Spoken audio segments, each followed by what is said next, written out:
Hello, Global Theater. My name is Jerry Fielka. Today's September 12th, 2023. Want to thank Rob Grant and his amazing podcast. I'm probably wrong about everything.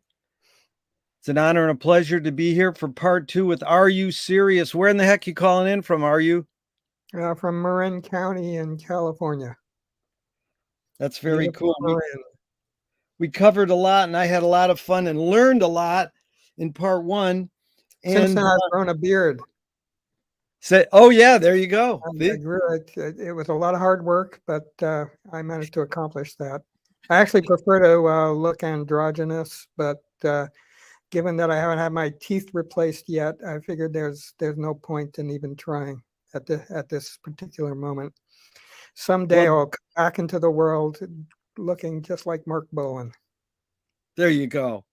I like Mark Bolan. So this is a question that's rooted in McLuhan, and it's about growth and extensions. It's like everything we invent extends some humanness, like a knife and fork extends our teeth, shutter in a camera extends our eyelid, and maybe non-tangible things like philosophy or religion extend consciousness. What does the writing utensil extend for you? You know, when you're either a typewriter, keyboard, or a pen, you're writing lyrics or writing nonfiction. What humanness are you extending with the writing utensil? You know, each thing uses a different mental muscle, I think. Like sometimes I like to write with a pen, and that brings out certain things, usually lyrical things. Usually when I'm walking around Safeway trying to figure out what to buy and something really incorrect pops into my head, and I decide that I'm going to write down that lyric. So each one, they're all extensions of the brain, really. Yeah. I mean, if I could think it, I would not be averse to just thinking it and having it there for me to edit. I wouldn't want it to go public, but I would be very happy to just not have to use any muscle at all. Although I think sometimes the feeling of getting your hands on the keyboard and all that. I mean, that's my main thing right now. Is I use the keyboard. Yeah. And I'd like to get accustomed to speaking and having that transcribed. And now there's AI systems, and those poor people who used to work for me transcribing my stuff are put out of work by these very good, efficient, wonderful AI systems. So yeah, I may transcribe our conversations, actually, have them transcribed by AI. Then you have to parse them out and find the little nuggets and so forth. I like that. It's a beautiful idea. And we did cover in part one these two questions as your role as a lyricist writing songs. But in your nonfiction writing, you know, a screenwriter told me great art is when you can clearly see the intention of the maker. And Kubrick says great art is when you can clearly not see the intention of the maker. In your, that's good. This is all about laughing in wit. So in your role, you know, what role does intention play in your creative process when you're writing nonfiction as opposed to writing lyrics? Yeah. Okay, when I'm writing an essay, for example, I try to be almost as authentic as I can be, but preserve a little bit of my private trickster brain, and allow myself a way out of any extraordinary commitments to anything I'm writing. I mean, for example, right now I'm writing for an AI-oriented site called Mindplex. I'm writing columns, occasionally doing interviews, and I suppose they're opinion columns, but I also hope they're playfully rendered and leave readers a lot of space to not feel assaulted by my particular opinion, which I don't really feel very self-important these days. People are buried under the rocks in Morocco, and we're remembering the other 9/11 in Chile, and all this stuff goes on very much outside of my realm of playing around. Yeah, that's good. And we're going to get into exactly what you touched on there in a second. But the second question in that regard is Duchamp said there's no art without an audience. When you're writing nonfiction, how much are you thinking of your reader? I mean, it depends on where it's going to go. When I'm writing for Mindplex right now, I'm always thinking about the reader, who is probably leaning towards Technotopia. And what I'm writing is probably leaning towards puncturing Technotopia at this point. But I always have the reader in mind. I always have a certain amount of affection and sympathy for the readers of that place. And when I'm writing for Mondo2000.com, I probably do something a little bit different. And I guess in some ways I just cut loose. No. When we were doing the I'm Against NFTs project, Mondo Vanilli, I wrote a piece about sincerity. And that's kind of where I cut loose with the abject play of being goofing around in media. Yeah.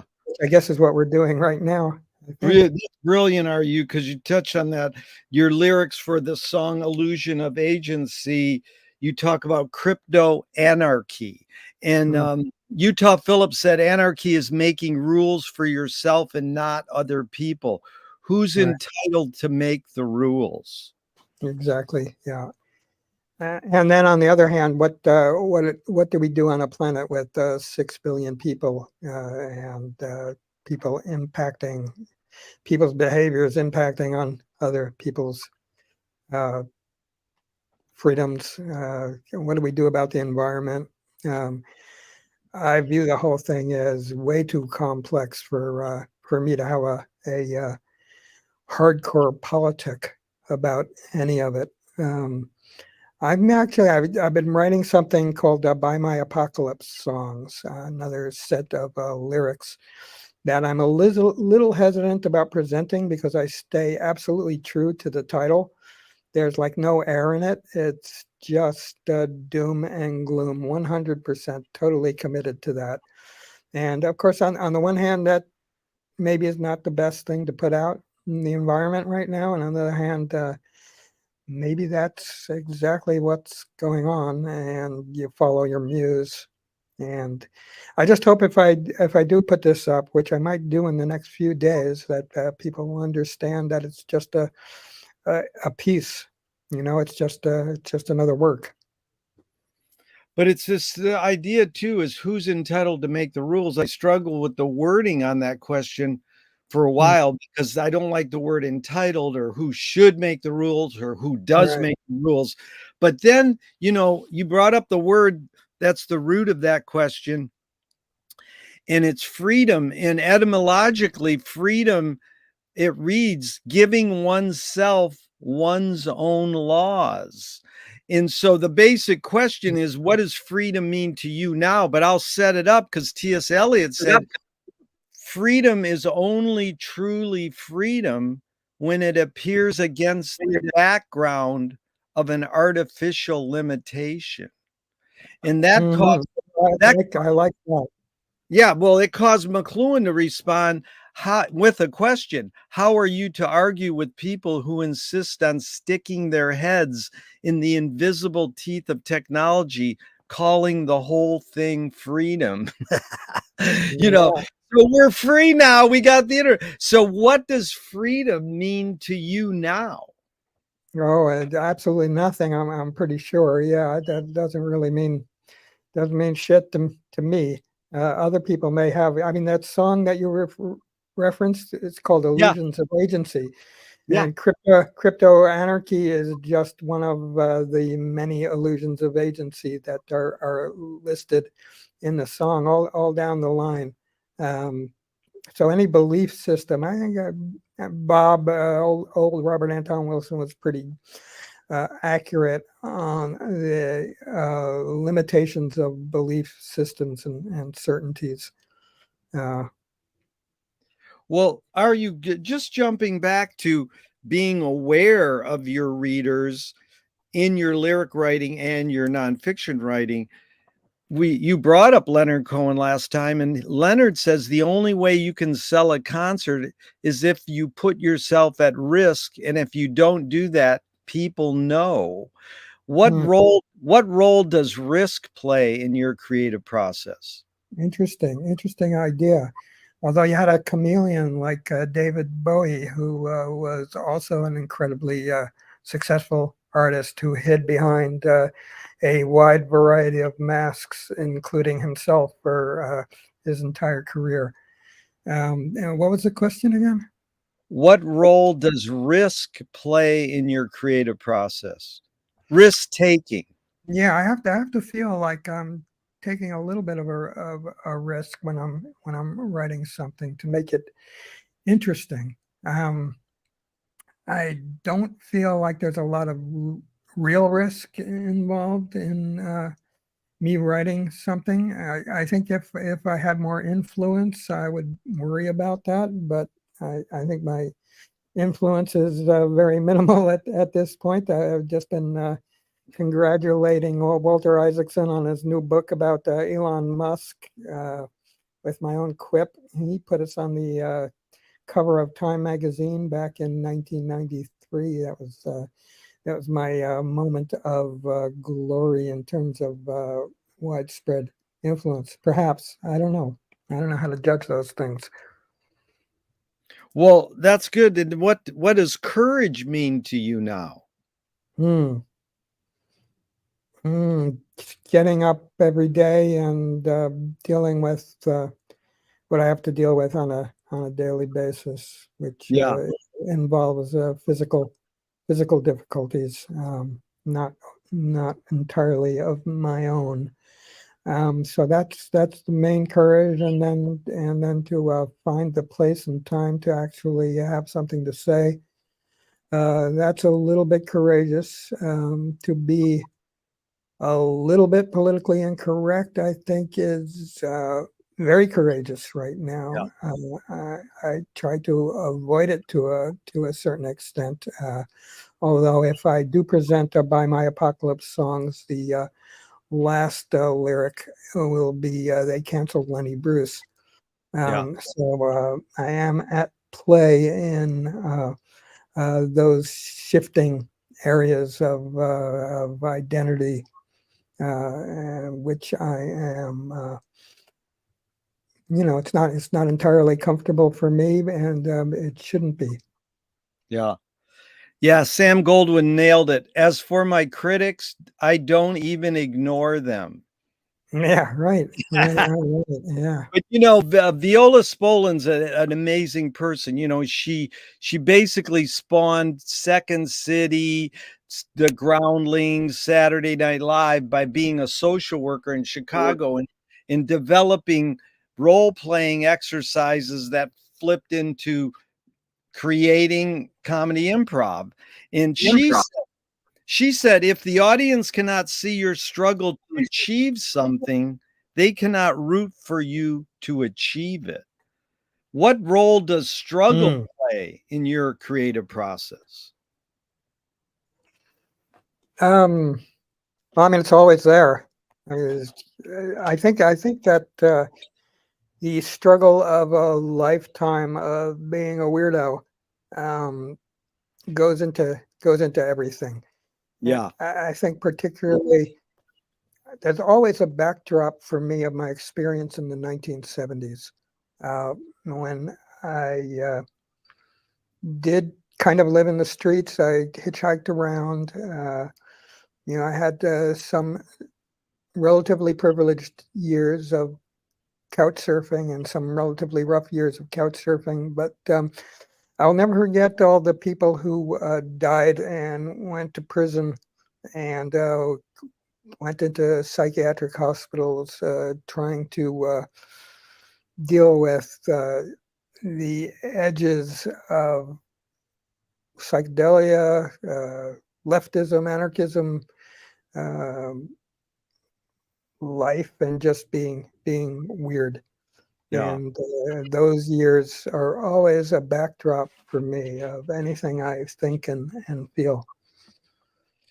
Yeah, I know you spoke of Howell being an influence, Allen Ginsberg, on me as well. And I think Ferlinghetti, and we talked about this in part one that I loved, is how you know that aphorisms and quotes are important. You know how V. Vale would end these research magazine issues with 5 pages of cool quotes. Yeah. And the point is to, get a little insight from the quote, but really is how can we reinvent that quote or take it a step further? And Mm. you invented Sartre's quote. Hell is other people's tweets. Hell's Oh, yes. in Right, right, right. and so Ferlinghetti really nailed it with Howell. He said, I've seen the best minds of my generation bored at poetry readings. Yeah, right, right, right. Okay. Yeah, Yeah, I was wondering okay. how would you reinvent that? We know Ginsberg's I think I had one where I saw the second best minds of my generation destroyed by 4chan dragging themselves to the living room couch at dawn in search of an angry tweet. you already did it. I was going to ask you to invent one on the spot. Well, that's good. And you Yeah, want to, I had that one around for a while. Yeah, yeah. but do you want to try one right now off the top of your head? Oh, will it be a good aphorism or a good No, fairly no. What original quote? I've seen the best minds of my generation blank. Oh my goodness. I've seen the best minds of my generation destroyed by blankness. Yeah. You mean Okay. like the blank generation, Blank, blankness? blank generation. Yeah, yeah. Yeah, Or the feeling now of being uncertain yeah. of where anything is going and what to say. I don't know. Did I speak about blank generation in our last interview? Because it's a You theme you in a didn't number of my lyrics. you didn't in mine, but you did in another one, and it's so important because Richard Hell's lyrics are so important. Oh, it's so good. Yeah. Yeah, yeah. So, what's the difference between rights and responsibilities? Oh dear. Um, I would leave that for somebody else to parse. I am not really good at responsibilities. I'm okay at rights. I'm certainly okay at my own relative freedom of speech and expression, and uh, you know, uh, yeah, being able to create whatever I can manage to scrape together uh, as a possibly creative person. But responsibilities, I'm not the one out there rescuing people during a fire or a flood or whatever. I am not good at that kind of thing. I'm not good with my hands. I probably in a desperate moment I would probably do my best, but Yeah. yeah. Well, what's the difference between rebellion and revolution? No. A revolution, I mean, Paul Krasner said once a revolution succeeds, it's probably a dictatorship. Wow.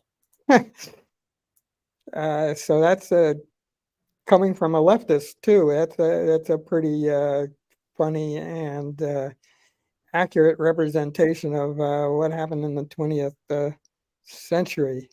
In any case, I was just watching. I think Ariel Dorfman. He's a writer from Chile, and he was saying that democratic leftist revolutions are happening now in South America, Latin America, that are nonviolent in nature, and that they're trying to get right-wing extremists to sign on to an agreement that they won't take that away, which good luck. So, yeah, I don't know. What is the difference between rebellion and revolution? Well, it's interesting because, I think my favorite definition of revolution is two people talking, but we know it's a lot more than that because it's re-evolution. So rebellion, I think, is where you figure there's something wrong. Revolution is there's something wrong and we have a new plan. We have a new agenda. We have a change that we could propose and put into action. Hmm. I have So, been reading this book about Tom Forsad. Do you know about Tom Forsad, yeah, the person who started the Underground Press Syndicate? Mad 1970s wild man. Started High Times magazine, was associated with the Yippies and the Zippies. yeah. Not the Raver Zippies, but the Yippies, the Zippies that were an extension of the Youth International Party. When they felt that Hoffman and Rubin were being celebrities. Um, I remember the one time I saw Tom Forsad, he was wearing a T-shirt that on one hand looked like it said Weather Underground, and on the other hand, depending on how you looked at it, said We Are the Underground. And that's a very interesting area of activity in the 1970s that got really extreme, really crazy, and I wonder at how productive all that was. I also just recently watched a film about Baader Meinhof in Germany. It's kind of impressive the way they set everybody back on their ear, but also pretty ugly. But we were talking about something much more benign, I think, before I went off on 1970s reminiscences. I want tangent. That was my romanticism, actually. Yeah, I was very romantic about uh, extreme stuff in the 1970s myself. No, I want tangents, anecdotes, stories. This is brilliant because Mhm. Sam Green made the Weather Underground film with someone I've asked all these questions, Bill Ayers, and Oh, in yeah.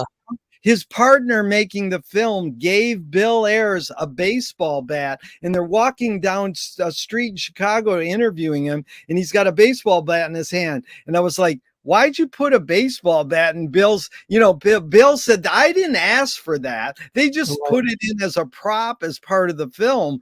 And Sam sort of said, well, I didn't do what the other guy did. And he's died since. But, it was trying to build up this thing about It's a Weather slugger. Underground. Because I mean, we're the same generation. I mean, the Weather Underground and the Black Panthers were my heroes in a lot of ways. And Yeah. I'm not for violence, but I think that line now this led into perfectly you mentioning that T-shirt because I saw a Black Lives Matter protest where the T-shirt read, and it was all white yuppies, but hey, it really was amazing to walk down Venice Boulevard with a bunch of white yuppies with Black Lives Matter posters, and the cops were stopping traffic for us. I was Oh, like, is wow. this I mean, it was unbelievable. And I really teared up several times the way they chanted. It was beautiful. But one guy had a T-shirt on that said, The Matrix was a documentary. Oh, yeah. Now, Wow. I've never even seen The Matrix, and I like your line. I never watched Pulp Fiction. Yeah, we yeah. didn't have to watch this shit on a fucking Well, movie that's theater. from I Should Have Been a Guru. Yeah. Yeah, and Yeah. we don't need to I watch. actually did. Pulp Fiction's great, by the way. Yeah, And so is yeah. the Matrix. But The first anyways, Matrix is good. yeah, but here's the question basically. Sorry to go on. Are you where this is John Basil Barnhill? Where the people fear the government, you have tyranny. Where the government fears excuse me, I said it wrong. Where No. the people fear the government, you have tyranny. Where the government fears the people, you have liberty. That's a Mm. socialist. In 2005, the same directors as The Matrix, V for Vendetta, they paraphrase that quote. People should not be afraid of their governments. Governments should be afraid of their people. Yeah. How do you personally handle false fears? The war on drugs, as we know, drugs don't fight, and you can't say no to drugs because drugs don't talk. So you know this idea of false fears. The Yeah, but war what about pandemics? Is that a false fear? Well, I was going to give these three examples, but that's a good response. The war on drugs, the war on poverty, the war on terrorism. These false War. fears. How do you personally handle false fears?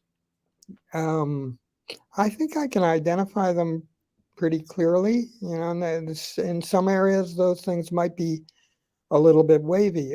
For instance, I got vaccinated against COVID, and I had a stroke several days after that. Yeah, And my feeling is that the vaccination is valid, but I was in just one of the really bad percentage points of people who couldn't cope with a fever going up to 101 for 12 hours or whatever it was, and it triggered that that result in me. And now I'm very hesitant about getting another one. So there's a real life or death fear. There's a real ambiguous relationship to the power of the state and the power of the individual. And it brings in also questions about who is questioning authority today, yeah, and who are the insurrectionists, and how are we going to feel about those insurrectionists, and do we compare them to ourselves? Well, they're old people now, and we were young. We had a good excuse for being crazy. yeah.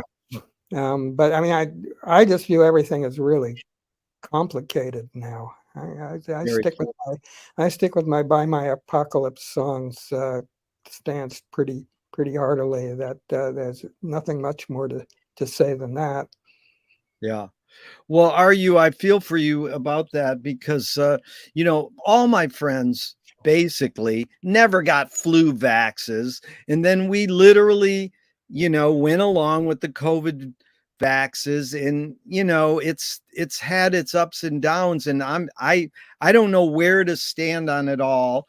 I Hmm. actually, for 3 years, never got COVID. My wife got it twice, and she goes, "Well, everybody's gonna get it." And that doesn't mean I want to get it. Then I went up to San Francisco for Craig Baldwin's big event on the release of his book, and 16 people got COVID at his book release party. There was a super Oh spreader, no! Did you and get it? I was one of them, and I come back from San Francisco 3 years when everybody says COVID's over with, and it was hell for a week, and I took the Paxo drug, and, I didn't like getting it, and it was not comfortable, so, I For 11 days, actually. yeah, I can't even remember if it's before or after my stroke. After my stroke, I guess. yeah, Yeah, I had 11 days of sore throat and fever. yeah. Well, it is, my question is this, um, how much is it lifestyle choice and how much is it DNA that constitutes our longevity, our health longevity? I mean, I know it's both and it depends, but your sort of hunch overall, is it more lifestyle choice or more DNA? Oh, it's probably exactly 50-50, I would Yeah. guess. I mean, I have a junk food habit, so I'm a pretty bad person to go by. Uh, but yeah, I come down right in the middle of nature and nurture. Yeah. But do you feel that you're eating something that makes you happy and that indeed is part of your Oh, sometimes it's just what you need to do. Yeah, Yeah, yeah, it's part of your metabolism. It's the mind-body connection. yeah. So these were a couple questions I just wanted to air. In 2010, a guy made a film called Problema, where he took all these modern thinkers like you, put them in this circle and asked them, 20 questions, and I'm just going to throw a couple of them out. Should we have the right to choose where we live? Um, I am going to say yes, that we should be as mobile as we can be, and to go where we want, but while understanding the class implications of that, that most people can't. And as far as I'm concerned, I actually can't. But in theory, yes, one should be as mobile as one would like to be. Yeah. What if all Chinese people want a car? Yeah, that was a question they asked Timothy Leary. I think he said they give them the car, and we would make it work, which seemed good at the time. Uh, yeah, I really have no answer for that. Yeah, go Yeah. ahead or screw them. I don't know. Either way. I sometimes think just recently I came up with this trilogy. Mm. Cars, TV, and guns ruin the world. Yeah, first TV and guns, no doubt. Yeah, there's like a Marilyn Manson song, wasn't there? Guns. Is it real? Oh no! But it's also the only place where you see that people don't like cars was in a motorcycle shop. There was a sign that said "Cars suck." Oh well, Amsterdam, a lot of streets in Europe. San Francisco, they're attacking the self-driving cars, the robot cars. Yeah, They're actually stopping and they're dismantling robot cars. I'm not even sure how I feel about that, other than that it's interesting and kind of cool. yeah. How does consumer culture actually influence the personalities, the way people live?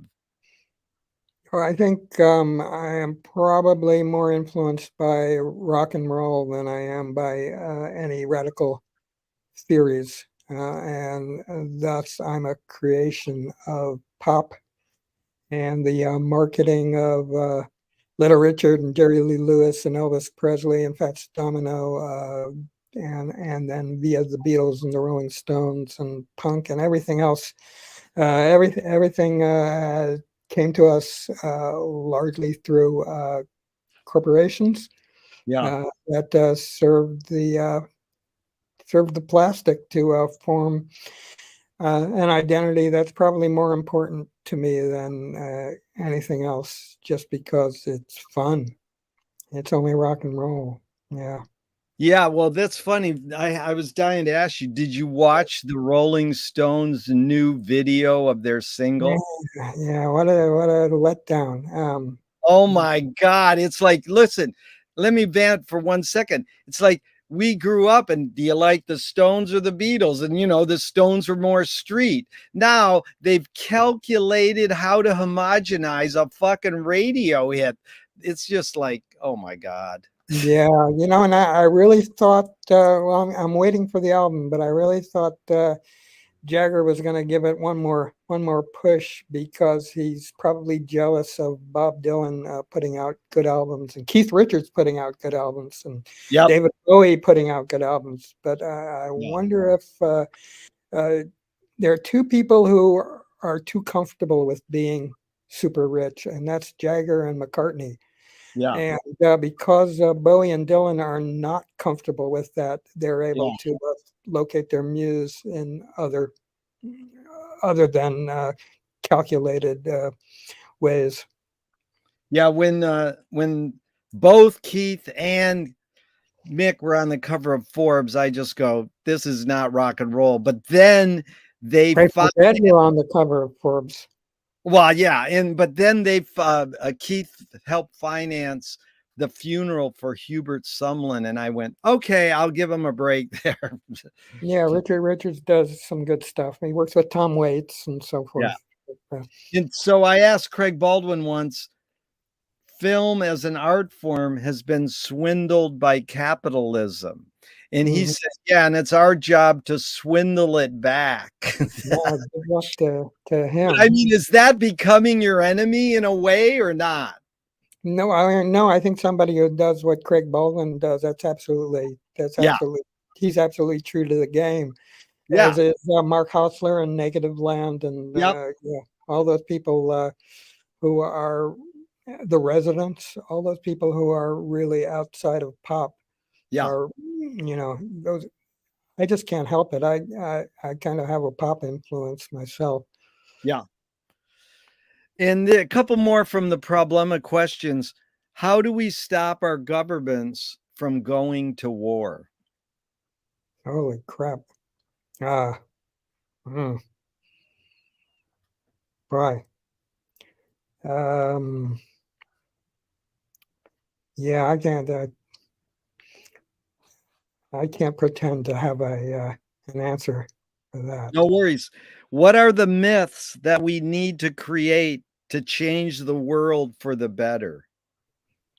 Hmm. Somehow, cooperation and individual liberty can uh, go together. Understanding that that's in a very approximate sense. Yeah.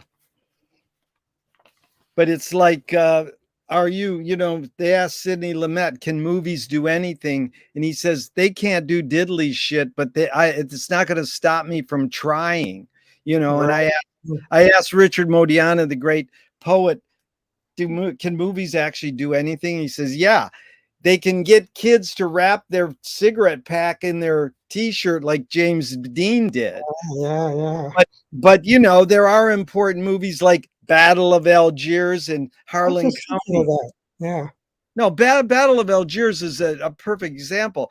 Bush used it as a training film, and the Black Panthers used it as a training film. And they asked Timothy Leary's talked about how he didn't want to see it. right. And in Gilo, the director said, "This is what is this teacher? What does this do to your audience? What does this film do to your audience?" And he goes, "It teaches them how to make a film." It is an amazing piece of cinematography of cinema. Absolutely, Yeah, that's what it is. yeah, and it's not. I read The Wretched of the Earth, which was kind of what it was based on, by Franz Fanon. God, I don't know. I might have even been in high school when I read it. That Well, that haunting of colonialism yeah. always there. Well, it is an amazing film because it's basically a fake documentary. There's only one person, even though it's a fiction film. There's only one person in it. It was an actor. Everyone else was there. So Right. I'm this, remembering it. Yeah, I actually watched that not that long ago, about a year ago. well, it is, and then there's many documentaries about it that I recommend everyone to seek out because you learn how every major director in the world are on their knees to Guido Pontecorvo and his amazing film, The Battle of Algiers. But it goes to this thing of, seeking the truth. Buñuel said, I'm for anyone who seeks the truth, but I part ways when they claim they found it. Mm-hmm. Oh, Now, I like that. well, I'm with most people love that argue, but one guy said that's bullshit because if I'm going to seek something, it's because I want to find it. So the question goes like this: if they Go shouldn't ahead. communicate what they found then. Yeah. Well, this is the question I'm throwing out to you as a variation on it is if the journey is more important than the destination, why do we have to name or seek a destination? Yeah, I mean that's a good, like, Alan Watts kind of question. I mean the idea was just to be present and not have any judgment whatsoever. But that also becomes boring, right? I mean, I think what is Jaron Lanier talked about ego being something that we really need to have to play with to make things interesting. Well, that's a perfect lead into this. That two of my film heroes have this uh, mantra. George Manupelli, started the Ann Arbor Film Festival 60 years. The medium's only 130 years. He said, ignore yourself. Jonas Mekas said, there is no self-expression. And Cecil Taylor says, I'm just a vehicle and this stuff just comes through me. Is art making more self-expression or more you're a vehicle for whatever technologies, cultures, and environments are dominant? I think it's about, again, it's maybe about 50-50. I think maybe some people are better at letting it run through them, and some people are better at showing off, putting their peculiar imprint on the creative process. Each one has a unique fingerprint, but then again, we're all just opening ourselves to whatever is out there. The little antenna go up, and we pick up on whatever we can find. Actually, that's a quote ironically, from Keith Richards from High Times magazine. He said, "Smoke a joint, and your little antenna go up, and you pick up on a song." I did snarkily comment that he keeps picking up on the same song over and over again, but that's yeah, I can be fucking Chuck Berry and Jimmy Reed too. But yeah, all the power to Keith. I mean, he's still alive. Yeah, I'll tell you a great Keith story. My friend played bass for Keith in his house with Hubert Sumlin, Paul Nowinski. Nice. And one night, Paul says, dude, I have to go home to New York City because I got a gig at like 8 in the morning. And there's drugs all laid out there and they have their choice seeing the musicians. And Keith reaches into his pocket and he goes, here, take my cocaine. So it's like either you're going to die instantly or it's the best high you'll ever have. That's a great story. But are you, the follow-up on that is, can art making be egoless? It probably can be. What are those the sand paintings? Yeah, that get washed away when they're complete. That would be. Those are associated. Are they associated with Zen or with Taoism? I think they're associated with Taoism, actually. The sand paintings. I don't know. Well, the Balinese have no How word. interesting is that, on the other hand? Yeah, but the Balinese have no word for art. They do everything as well as they can. Yeah. But the history of that question's been amazing because a woman about a year ago says, great art, it is egoless. And then a couple months ago, a woman said, great art has to be egoless. So the funny twist is how we define the word ego. Because one guy, how we define great art. How we've defined great art, because one guy said, do you mean ego in a bad way? So, I usually follow up with this question. Was Freud right? He was probably right about an awful lot of stuff. I'm not quite making the connection, but I don't think you can state any rules about what great art is. What did Picasso say? Good artists copy, but great artists steal. Yeah, that's T.S. Eliot said, the mature poet imitates, he says it either imitates or steals. The great art is stealing. In the immature poet imitates and the great artists steal. So in a sense, that's egoless. That's like opening yourself to what's out there.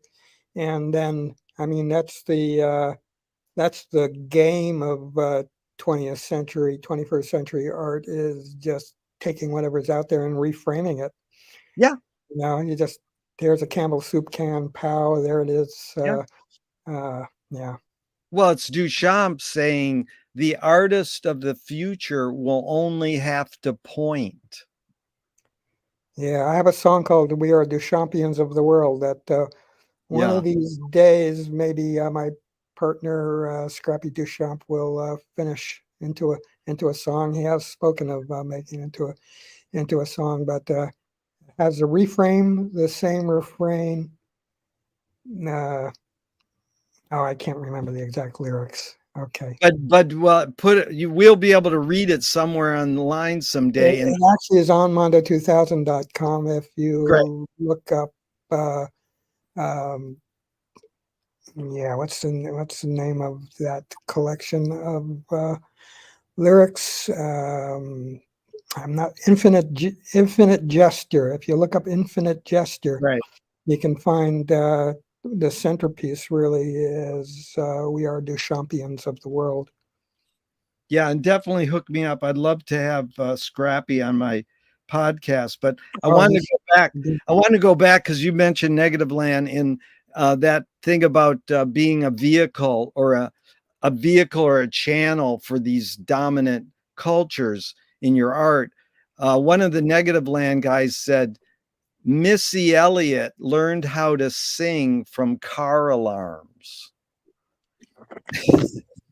So it's like, how these people, James Brown's drummer said, he's the architect of funk drumming. They said, "Where'd you get your sound?" He says, "I lived in Ohio. On one side of me was a train track and the other side was a factory." So he All right. just was emulating these sounds. But I'm curious, your The hunt, Stooges did the same thing actually with the same sounds. They who just said sped it? it up. The Stooges. The Oh, yeah. Stooges. Yeah. Well, the Stooges are my heroes too, because Iggy said, "My band was so bad at imitating the Rolling Stones, we invented punk rock." Yeah. That worked too. And New York Dolls also Yeah. played a hand. But your hunch or your guess, what was the motive of the cave artist? Wow. Uh, Probably unthought. Probably no thought behind it. Probably just pure intuition. Something felt and then something carved on the wall, Yeah. which I suppose was the probably what happened with the graffiti art in the Bronx or Yeah. wherever in the 1970s, end of the 1970s. I was thinking about how whether hip hop actually was influenced by punk, whether punk could claim uh, some kind of parenthood to what happened in the Bronx at the end of the 70s. I don't want to commit on that, but it was just something I was cogitating over. It's heavy because it's Christian Marclay was supposedly the guy who first altered a 12-inch vinyl. Hmm. And he's a rich white artist, though he's great. And then the Beastie Boys Cookie Puss is them in their punk stage, and eventually flipped into the biggest selling rap band ever for at one time. But I think going back to the cave art, what you said really invoked McLuhan saying the Balinese have no word for art. They do everything as well as they can. Yeah. And so the New Yorker article that Herzog based his cave art movie on uh, basically said the cave artists invented like 5 things: scaffolding, and they invented like a primitive form of spray paint. They would Hmm. break up and blow it, and it would sort of leave this stenciled sculpture or stenciled art piece on the wall, sort of like what Banksy did when he ripped off that guy, and he just goes, "Well, you just spray paint stencils and then you're out of there fast." But it's Herzog also got from that New Yorker article that the life expectancy of the cave artist was 15 years old. So that means the people who invented art were teenage taggers. Absolutely. Yeah. Yeah. Perfect. I think that something of what you were saying about the Balinese reminds me of psychedelia in the 1960s, and the idea of living every moment as you know uh, Yes. as an ecstatic moment. It was a wonderful it was a wonderful moment to have been vaguely associated with No, we high again school at the time. We again have very similar backgrounds, coming from you upstate New York and me in Michigan, coming to California around the 80s. And Hollis Frampton's experimental filmmaker from that area where you were, he said narrative is born among the animal necessities of the spirit because we're waiting to die. Can you forget to die? Yeah, can you forget to die? I suspect that you probably can't. It certainly haunts my thoughts all the time. I think uh, uh, I think maybe Timothy Leary tried to forget to die for a while, Yeah, and then he jumped head first into it. But he bought an option to have his head frozen, but then changed his mind. yeah. Well, another hero and friend was Mike Kelly, and he said, making art is making your problems other people's problems. What do you Well, think? I think that's probably what I'm gonna try to do with Buy My Apocalypse songs. Actually, I'm probably Yeah, gonna just like make my dark, gloomy mood into a bunch of other people's dark, gloomy mood, which takes me back to the 1970s when that was the only thing I really wanted to do. yeah. And then here's another one, poet Fanny Howe. The point of art is to show people that life is worth living by showing that it isn't. I'm with that too. Yeah, those are words of encouragement for me. Yeah, I'm Yeah, I always was talking curious. about. I mean, I was sort of uh, my mission, to the extent that I had one in the 1970s before I got carried away by Timothy Leary and Robert Anton Wilson, was to ruin everybody's good thoughts.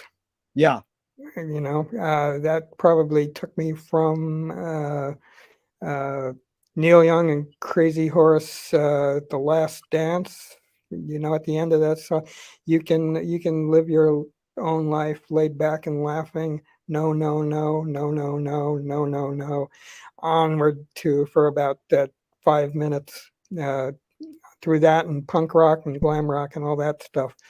Um, so that desire to annihilate illusions rears its ugly head in me at this moment, possibly. yeah. I really appreciate this. You're really articulate, and I'm curious, you touched on this. Moshe Feldenkrais works with healing and movement.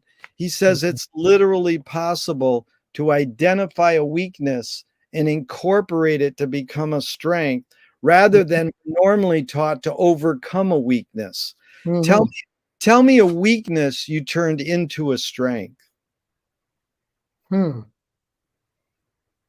Um,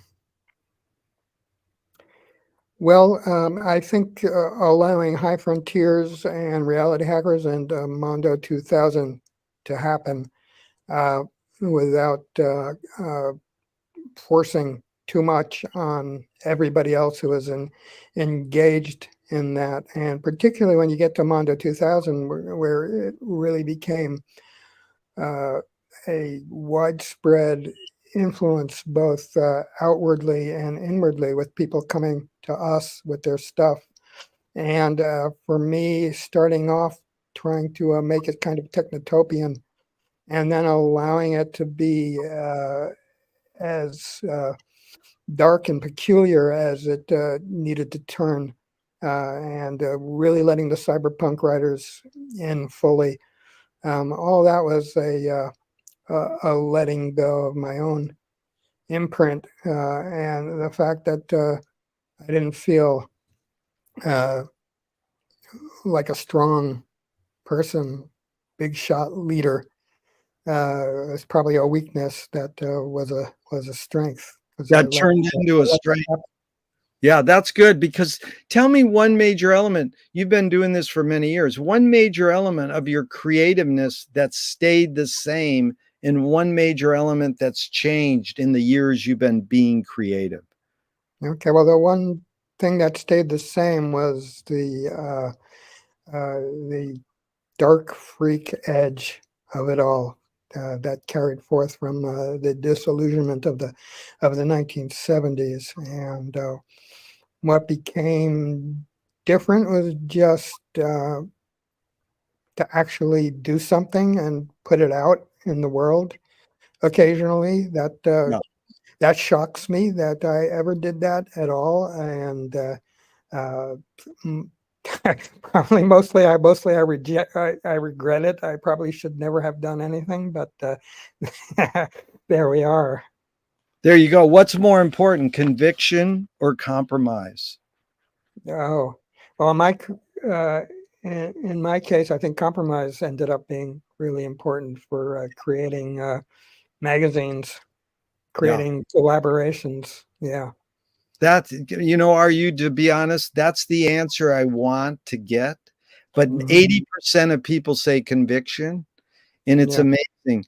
So, I most of the songs I have now are just my lyrics, and somebody else is singing and somebody else is making the music. But I identify with it. I put it up as my own album, Zeitgeist Savant, Zeitgeist Savant, Idiot Glee, or is it Idiot Glee, Zeitgeist Savant? So that's a real relinquishing of control by me and also by the people who make the music to let my name yeah, over like like a pretend Andy Warhol or something. Yeah. yeah. That's a great image. Pretend Andy Warhol. Not to A su- be a pretend Andy Warhol. it's It's a back to double Craig negative. Baldwin. Craig says a pseudo documentary, a fake. I mean, anybody can make a fake documentary. So what? Spinal Tap. But even to make a fake documentary like Chris Marker's Sans Soleil or F is for Fake by Orson Welles. But your observations of humans in general, you've associated with a lot of creative people. Is ambition based more on fear or joy? I think monetary ambition is based on fear. Creative ambition is based in joy. And if the two of them can somehow come together, it's probably based on joy for a while, and eventually you become old and tired and spoiled. At which point it's probably not based on anything. Yeah, I think I might have mentioned this, but Al Flipside magazine, Oh yeah, that was great. he says, "Don't sell out, sneak in." Hmm. And Yeah, Schrader well, we said, tried. Mondo tried. "Yeah." And We then did. Schrader said, "The role of the artist is to attempt to sell out but fail." Yeah. But Okay, Iggy Pop said, when things get too straight, I can't bear it. I feel stuck on a pin. I'm trying to get in, but I know it's not for me, and the sight of it all makes me sad and ill. How's that? That says that's it all to me. is that early Iggy or middle or late? Lust for life, lust for Yeah. life. Iggy and Bowie. Yeah, Yeah, because I got to ask you in that regard. When I saw Patti Smith in full page ads in the Wall Street Urinal selling luggage, I smelled a really. that was a year ago, and 80% of the 25 hardcore kind of punk mentality people I ask, they go, well, maybe she needs the money, or maybe she's giving the money to a good cause. And I goes, fuck that, because I allow Iggy to sell car insurance with music because he already is a motherfucking sellout. Uh, I remember Ginsberg had his poster, had his advertisement. I think, was it up on Times Square or something? I can't remember. It was for jeans. Yeah. And then Burroughs was selling sneakers. Oh, Burroughs sold fucking Nikes on TV. Nikes, yeah. And then Reciting. I was with Leary at a supermarket in Los Angeles, and he took out this magazine and he turned it around to the back of it, and he there was a picture of Timothy Leary selling. I can't even remember. Was it jeans? It could have Yeah. been more jeans. And he said, "Is that okay?" And I was like, "Yeah, whatever." I mean, Yeah. that was the 90s. Everybody Yeah. was kind of, yeah, whatever. Yeah. Okay. You've accomplished a lot. Rate these three elements: luck, skill, and ambition. What played the biggest role, second and third? Okay, I don't think I had a lot of luck. Some might argue with that. Um, I view myself as underrated, but then on the other hand, I might be super privileged. So luck, and then what was the other ones? Skill and ambition. Okay, skill, yeah. I'm kind of skilled in particular ways. So that played a role. I think I learned how to edit actually in college. You know, this stupid thing, just taking writing courses, and I learned how to edit. Yeah. And that became important to me both as an editor and a writer. So that was a little bit of skill there, filtered through my silly brain. And ambition, I mean, uh, I have a book about Mondo 2000 experience that still has not gotten to a publisher yet. But Bruce Sterling read it and gave it an endorsement. And one of his comments was about the extreme ambition of what I was trying to do. And he tapped into that whole how to mutate and take over the world kind of ambition. And I feel very shy of that uh, and very nervous about that ambition. But you Well, know, is that I'm always ready to re-up as some kind of yeah. a prince of Bizarro. Yeah, As is that the Chaos humility? did. Is What? that humility, are you? Is that Yeah, I think it's a mix of humility and fear. yeah. Yeah, very good. Yeah, that's funny. Because I morphed that question from one to the other 20 years ago because William Friedkin said, in Hollywood, skill and luck have nothing to do with it. It's all ambition. Right, right. Yeah. Okay. Yeah, T.S. Eliot said poetry is outing your inner dialogue. What language is your inner dialogue in?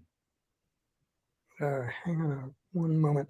What language is my inner dialogue? And it's in my very spontaneous English, basically. Just I never really learned other languages, shamefully. Um, Very much well, rock and roll lyrics. I mean, I just spouted "Some Weird Sin" by Iggy Pop Yeah, with ease. yeah. Uh, It's like breathing. Is perception reality? mm, no, I think what did Philip K. Dick said, that reality is that thing that doesn't go away after you stop believing in it. Yeah. So that's like, illness, pain, uh, eating. Yeah. Lily Tomlin said reality is just a collective hunch. Yeah, I'm with that too. So McLuhan probes Finnegan's Wake by James Joyce, saying artists dream awake. So everyone has this ability to create these scenarios while they're sleeping at night. But artists, and not to sound elitist, can dream while they're awake. Have dreams played a role in your creative process? Yes, much more so earlier on. Um, it's hard to remember the specifics of it, but I seem to be tapped into sort of a magical dream uh, circuit in the 80s and 90s that became part of my relationships, specifically with women, and also became part of what happened with the various magazines. Are you? And There's a great, I had to let go of that because they were all so crazy. yeah. And Well, there's a there, there's a great article in the New Yorker recently, and it basically asks this question. You're the first one I can ask it to. Is do we dream in the womb, or are experiences needed to be able to dream? So, it's an interesting thought. Any I've input? yeah, I've been reading it. It's some like salamander's dream or something like that. I read some scientific evidence that something that we considered a very low order of consciousness, actually gets REM sleep. Um, so yeah, I'm not too sure what the answer is to that. Why is it so difficult for humans to consider the possibility that life may be pointless? Hmm. Yeah, I mean, I think it's a function of our neurology and our survival mechanism that one of the ways that we create stuff that we need for our survival, both material and as what we might call souls, leads us to work with meaning.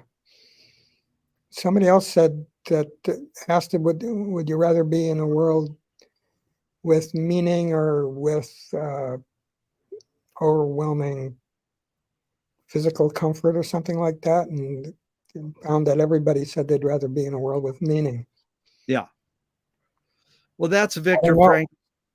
Yeah, Viktor Frankl's Man's Search for Meaning sort of says happiness doesn't necessarily last, but meaning does.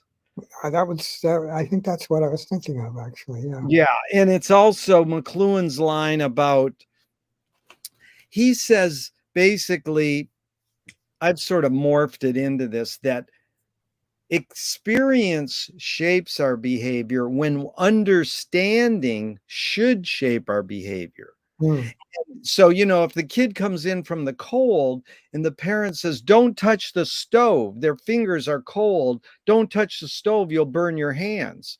But if the parent goes, oh, you can get really close to the stove, rub your hands together, and learn the dynamics of heat, that's understanding. But Hmm. we operate too much on experience, you Hmm. know we're like, oh, don't do that, do this. And it's not that, it's learn the dynamics of, the full range, like it's comprehensive awareness. I think that's true of us as a culture and as a politic, particularly. Maybe less so as individuals. That we do learn as individuals, but we don't learn as a group Yeah, body. Uh, yeah. that's a good. And so Lewis Carroll says, I believe as many as 6 impossible things before breakfast. Have you believed in any impossible things lately? Uh, hmm. I believed I would enjoy this interview, and that has come to be true. Thank you. Is it, Sun Ra was quoted in New Yorker recently. He said, the impossible attracts me because everything possible has been done and the world didn't change. Yeah, I'm with that.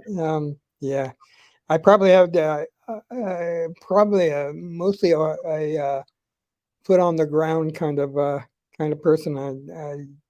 I see the wrong people embracing the impossible these days, and we had the president.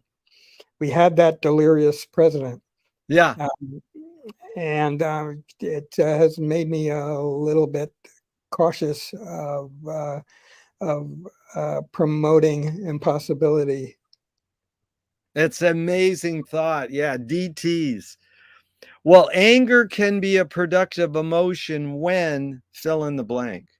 Yeah, anger is an energy, as John Lydon So well put in PIL, but put it just right. Yeah, I think it's gone into everything I've ever done. yeah, So I wouldn't know how to talk about it in any other way. I mean, I suppose I've had a few moments where it was just ecstasy or whatever, but the underlying thing. I mean, you go back to starting High Frontiers magazine as an upbeat psychedelic magazine, but then Lord Knows comes around and he does the Kids Do the Darndest Drugs Art Linkletter makes Bob Dobbs provocation. And we have the horrendous Nancy Reagan as Kali with a circle of Mr. T heads and Janis Joplin, or not Janis Joplin, Janet Jackson being fucked by a bull, surrounded by by a circle of little white girls in dresses. Ugliness, right? I mean, even at the inception of this supposed psychedelic magazine, there was always anger at being in a society that is not good. Well, I missed that. Are you Kids Do the Darndest Drugs? Who did that? That was Lord Knows, the art director of that issue of High Frontiers. Yeah. Wild, hot pink 11 by 17 magazine with the image of Art Linkletter collaged with Bob Dobbs saying that. And then it had the Mickey Mouse, three-eared Mickey Mouse holding a what was clearly a blotter acid with the Central Intelligence Agency insignia on it. And that magazine was allegedly removed by Disney employments from one magazine stand in Los Angeles. They came and said, "We're confiscating that," but clearly they didn't try to remove it anywhere else. So I'm certain that the people who work for Disney just wanted copies of the magazine for themselves. Well, that's a begs for this one. I rarely ask this anymore, but Kubrick pulled Clockwork Orange for 30 years from UK screens only because the cops supposedly went up to him and said, take this film off the screen because it's causing kids to beat up winos. Did Kubrick pull it as a good PR stunt or because he truly believed it caused kids to beat up winos? Oh, maybe he did for that reason. That's such a difficult decision for anybody to have to make. That's terrible. But why UK screens only? And James Harris was sitting in this very seat. He made 7 films with Kubrick, and I asked him that question. He says Kubrick believed in 2 things: family and film. He was scared they were going to come and beat up his family. I go, wait. Yeah, I don't know. That's a possibility as well. Yeah, I don't know. That's a really hard decision for anybody to make. I remember being at a dinner party where some young people were saying that the character from American Psycho was sort of the Alex of their generation. Yeah, and there's a scary thought. Yeah, except I don't think anybody was really trying to emulate Bateman. You know, it goes to Buñuel too. Louis Buñuel took rocks in his pocket to a screening of either on Chandon de Lou or L'Age d'Or. And did he have the stones in his pocket to help start the riot? Like kill the filmmaker? Or did he have them in his pocket to go, there's the filmmaker, to protect himself? I think he probably wanted to start the objection to the. He wanted to start, but that would be the thing to do. Yeah, but here's my favorite answer. Guy goes, Buñuel always had stones in his pocket. Yeah. Well, if it was Le Chandon de Lou, maybe he was going to throw them at Salvador Dali. Yeah. Okay, you know, I asked my friend who wrote for comedy with Robin Williams, can satire be destructive? He says that's the job of satire. But if me or you do a certain cartoon in a certain country and they kill us, some people think dying is destructive.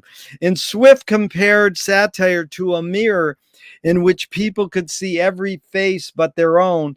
Of course, Zappa saying, watch the Nazis run your town. Now go home and check yourself. You think we're singing about somebody else.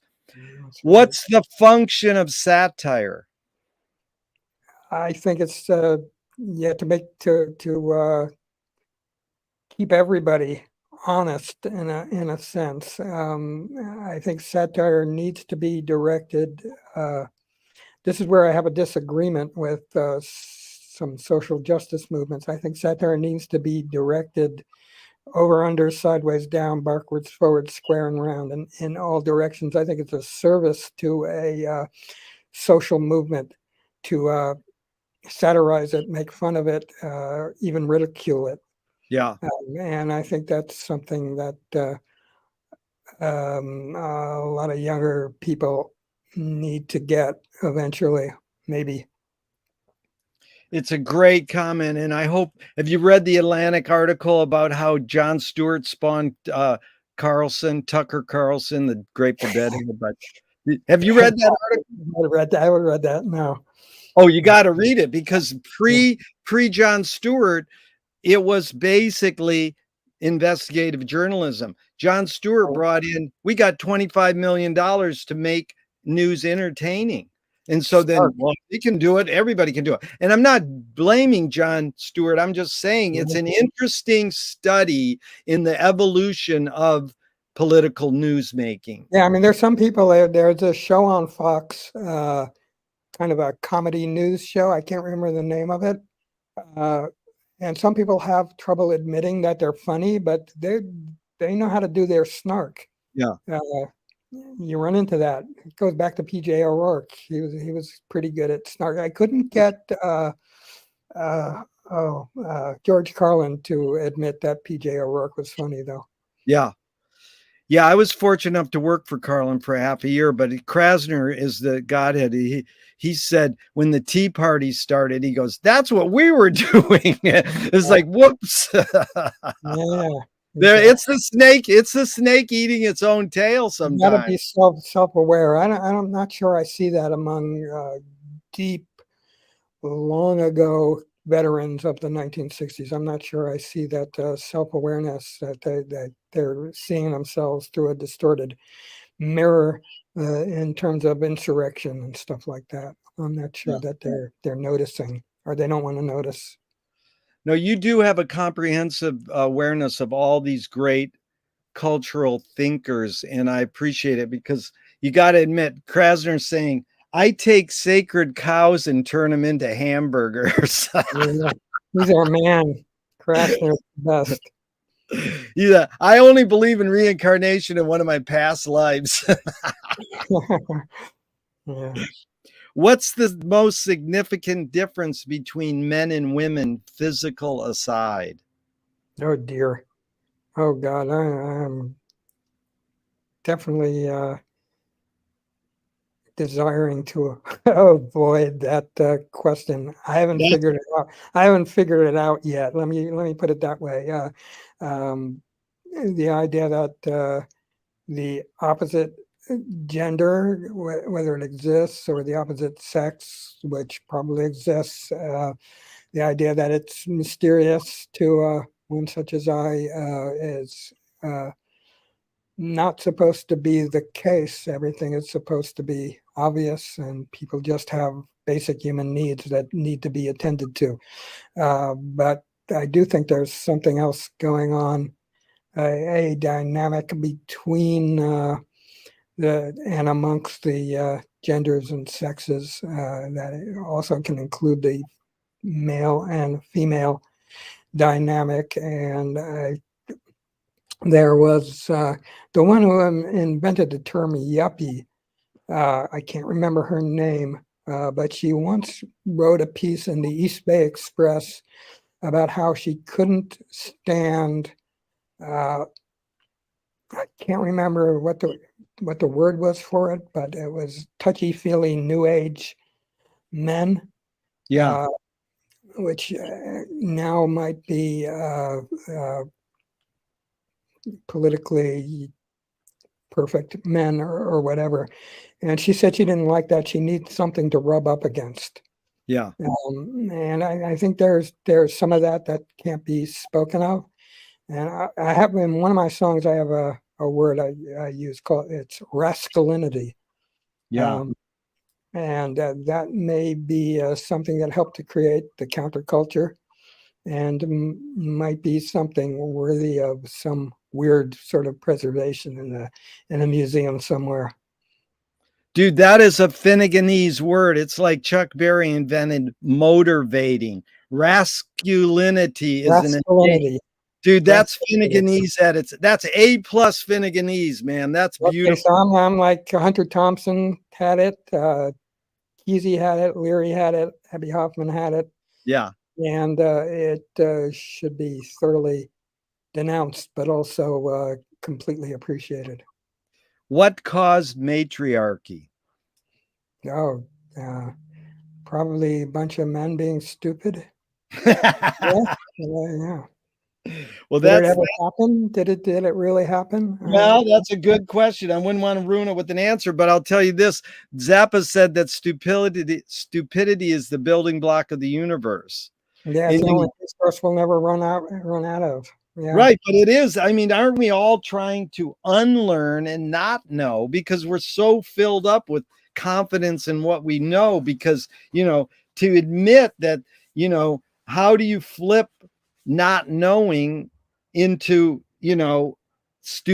anyways, it's like, what's the difference between ignorance or stupidity? And I sort of, Americans are stupid. It's like, well, I think Americans are aware. It's like, but are they practicing their awareness with any action, or are they just laying back?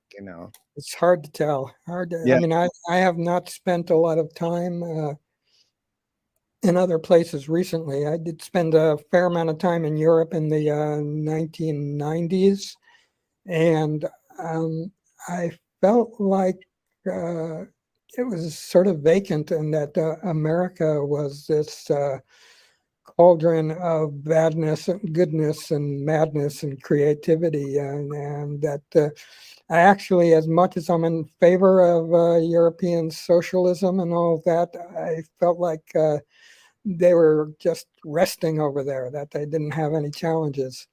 And now, of course, they're turning right wing because they're so used to not having any challenges that they don't have like having to deal with desperate people coming over their borders. Yeah. Well, I'm curious of your thoughts. We're doing a research project film on archiving, and is archiving more innate or more invented? Like, do you have plans for your archives? You must have a collection of boxes in your house that are important to studying counterculture. Have they gone to a university or some place where they're well cataloged, or do you have This any is all plans? under negotiation at this very moment, actually. Good. Right now, they're in Sonoma, so I'm hoping no big fires happen there. Although if a big fire does happen, it's a great excuse for not having to ship all my magazines to the people who donated to my book. But and I'm preserving both the multiple copies of my magazines and all my archives up north of myself for the moment. And I'm not sure exactly where it's going to land. Good, good. So you have It's it a in mind. valid thing to do. I don't know. I You have mean, it in mind, but is this need, like Egyptians put stuff in their coffin with them? Is this important? Did humans invent archiving? So, the Eastern philosophy, be here now. What's important is we live here now. But you have created a catalog of things that will help people in the future learn. Is this need to archive more innate or more invented by humans? I suppose it might be innate. I mean, humans developed culture, and then cultures developed archiving. Yeah. You mentioned the mummies and so forth. Yeah. So I suppose everything unfolds according to something innate. Yeah. There's a line that goes, "You create what you resist." Bob Goldthwait, the comedian, morphed it into, "You are what you hate." James Joyce said, "It's a curious thing how your mind is super saturated with the religion in which you say you disbelieve." And Louis Buñuel nailed it. He said, "Thank God I'm an atheist." What do Mm. you what do you think of this line? I'm not saying you are you, but one creates what one resists. You create what you resist. Any thoughts on that line? I suppose, in some sense, Mondo 2000 created the psychedelic chaos uh, revolution, and that chaos has spilled over into something that is perhaps the plaything of the anarchic fascist right wing. Yeah. So in that sense, I maybe have played a hand in creating what I hate, or what I profess to hate. Yeah. How do you find peace of mind? Hmm. Um, I mean, there are multiple ways of doing that. I I'm all in favor of hobbies, you know, right? Uh, Playing games with my mind, making lists. I Yeah. consider it not that much different from weaving or playing solitaire. I like to make lists of my favorite movies, and I like to change them and remake lists and play with that. And that's something that settles my mind. In terms of peace of mind, no, I'm not a mindfulness meditator kind of person. I don't really have peace of mind per se. I like making lists too. Super cool. Yeah. These are these are 5 quick Alan Watts questions off the top of your head, just in a couple words. One, who started it all? Good question.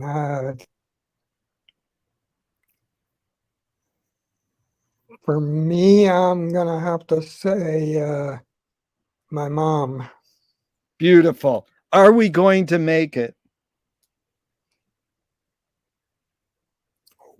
I will quote what William S. Burroughs said in multiple interviews, including some in High Frontiers.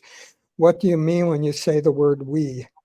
Yeah, beautiful. And you're answering a question with a question. You win. That's what this series is all about. Yeah. Okay, Yeah. number 3, are you? Where do we put it? Where do we put it? We put it online, I guess. I mean, that's the way of how now. Brown cow. I mean, it's not. I doubt if that whole thing is gonna collapse. You know, the global brain has gone psychotic. But there we are. That's where we're gonna put it. We're uh, mm, increasingly non-physical, I guess. I don't know. You'd have to talk to young people about that. But I heard from some of them that they don't really relate much to sexuality or much of anything physical. So yeah, I don't know. Where do we put what? Um, put it all on, put it all online, and maybe it will survive us. Maybe we will survive it. I don't know. Everybody hates it now, though. I know that there was a piece, I think, in Forbes about how certain parts of the what they call the millennial generation would like to go back to a time before the internet. I thought that was pretty wild. I don't think Yeah. they would really like it, but I think, I mean, that's a little bit like, everybody would like to go back to an earlier time if they were free to Well, fantasize. that's us hippies wanting to go back to the land, and Right. Dan Hicks charlatans wearing fringe. Is the return to the old clothing. Anyways, that's beautiful what you said there. And the fourth question from Alan Watts is, who's cleaning it up? uh, Probably people with dark skin are cleaning Yeah. it up. Number 5, is it serious? Well, I mean, it's serious for the people I just mentioned. Yeah. Um, is it serious cerebrally? That's my brand. It's not serious. Yeah, it's beautiful. Fortunately or unfortunately, that's my brand. That's your brand. It's funny because the question is it serious? It's like, are you serious? I could switch Mm. it to that. Yeah, But I yeah. got a few more and we're out of here. This has been truly okay. If you were walking down the street today and you met yourself as a 12-year-old, what would you say to your 12-year-old self? I would say buy Apple stock, but not the Beatles thing. Remember this in 45 years. Yeah. Which way should toilet paper come off the roll, over or under? uh, I'm with the over. If a publisher was to release your autobiography off the top of your head, what would the title be? Oh God, I think I've done that. Zeitgeist Savant Idiot Glee. Oh, that's good. And they want to scent the glue in the binding. What smell? Oh well, I mean, I did my share of sniffing glue when I was around 15, so I mean that's pretty groovy in and of itself. I don't know. I don't know what should smell. My friend made Punking Out one of the best 20-minute punk documentaries, and they ask one of the Ramones, "Why do you tell kids to sniff glue?" And he says, "What do you want me to say? Go drink ammonia?" Yeah. It is such a great classic comeback. If a statue is built in your honor, where would you want it displayed and what would it be made of? Oh gosh. Uh, hmm.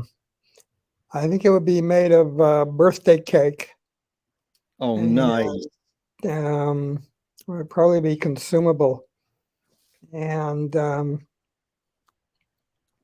I'm trying to remember the name of that walking path at the edge of Mill Valley where we used to take our psychedelics and go walking. But I would put something up there, but Oh, it's beautiful. expect it to be gone not long after. Beautiful. Would hike. It was just the right length of hike for you to start to get off on your psychedelics and then get to the edge of the ocean. Lovely Beautiful. place. Beautiful. Tell me something good you never had and you never want. Mm,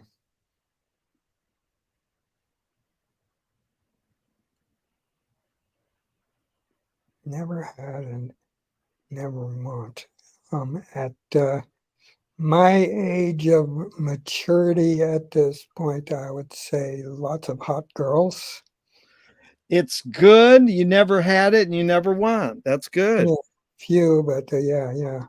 That's probably took me to I had to get to 60 years old to decide that. But You it's know, weird. It's weird when you look back at your priorities for most of yeah. your life and think, why?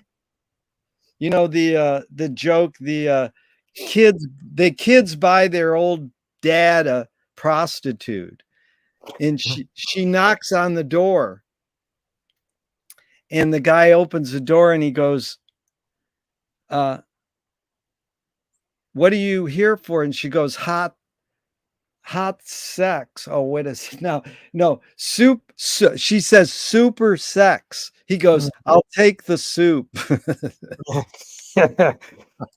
Yeah, Sorry, I'm so old I can't even do the joke right. I Okay, admit that. okay, if you were in a vat of vomit up to your neck and someone threw a bag of shit at your face, what would you do? I would tread vomit, I guess. Yeah. What's the Aren't cult we all doing that? That might be the group of lyrics I'm thinking of putting out. That might just be a bunch of vomit for everybody to tread who reads it, but worthy vomit. treading vomit? Yeah. Yeah. Yeah. Okay. So, what's the cultural shift you see developing today that inspires you? Mm. I wouldn't necessarily say that it inspires me, but I would say that uh, I cede my position to anything creative and constructive that's coming out of what we used to call the third world. Yeah. What question remains unresolved for you? What's death like? What is death like? Yes. Yeah, I mean, I felt like I saw that on ketamine a few times, but I'm not really sure that's the case. I know that a guy who wrote a book about ketamine said that some of the neurochemicals that are released at the time of death are related to ketamine. And Leary actually wrote about that in Design for Dying. Actually, I wrote about that as Leary in Design for Dying, but There you go. same difference. Same He had difference. already commented on it. I just expanded on the theme. Beautiful. How has writing, lyrics, books, magazines shaped your behavior? How has your creative output shaped your behavior? Um, it's about 50-50. Creative output. I was just thinking earlier about how easily satisfied I could be just with input. I could just be like watching movies, listening to music, watching other people do great creative things. And I could be pretty content with that at the level of creative endeavor. Yeah. So it's output, and to actually put stuff out is, I guess, an impulse that won't go away completely. And I kind of rather wish it would, actually. Well, I got two more and we're out of here. Thank you so much. This is Yeah, well, it's been fun. this is Thornton Wilder in 1928. Art is confession. Art is the secret told. But art is not only the desire to tell one's secret, it's the desire to tell it and hide it at the same time. Mhm. You've laid your cards on the table for many hours. What is it real? I'm not insinuating you haven't already answered this. What is it really all about for you? Um, it's uh,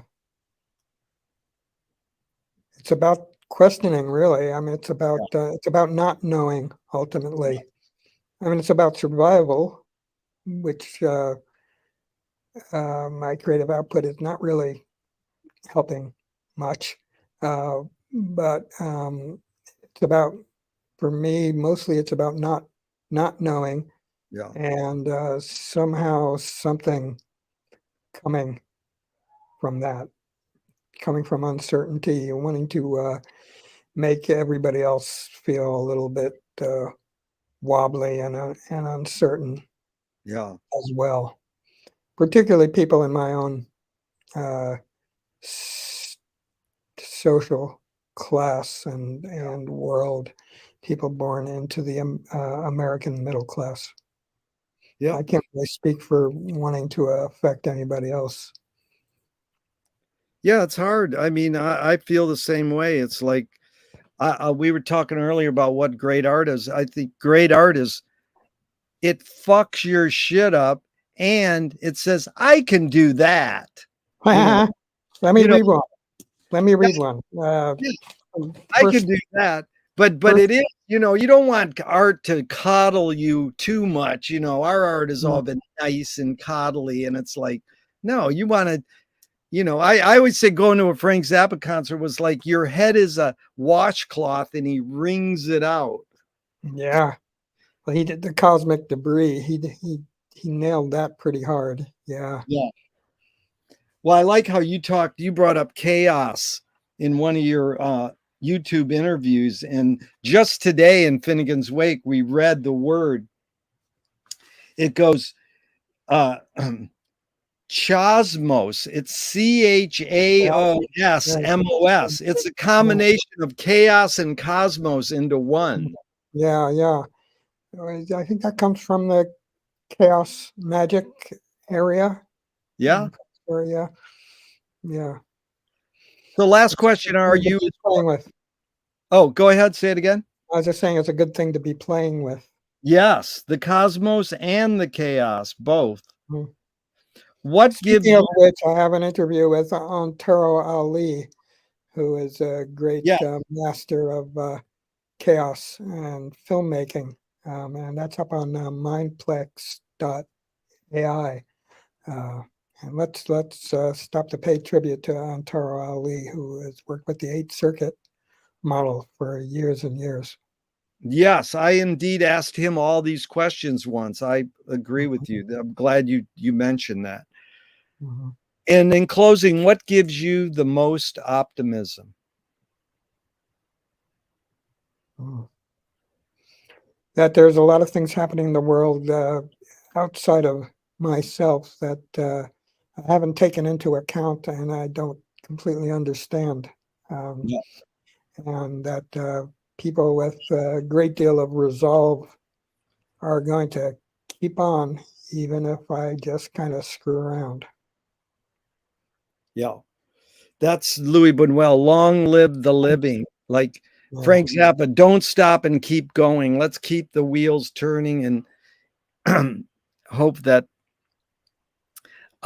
we can follow the great Lord Buckley. Dig infinity. Yeah, Lord Buckley, man, he is when hipsters were really the true thing. Yeah, well, the first question are you is what's the best thing for a human being? And our Wilhelm Reich said the best thing for a human being is another human being. And Nice. the last question is the question they asked Groucho Marx at the end of his life, what gives you the most optimism? And he said, other people. Yeah, there you go. That was what I was trying to say. But I would go further and say other people I couldn't possibly know. Yeah. And it's been a pleasure spending this time with another person. I actually have to go into the McLuhan quote: communication of the new is a miracle, but it's not impossible. So thank you for communicating a lot of newness to me, RU. I really appreciate it. All right. I hope whoever's listening enjoys it as well. You take care. I will. And even though I'm going to hit the end broadcast button, I hope we can keep talking forever and ever. All right.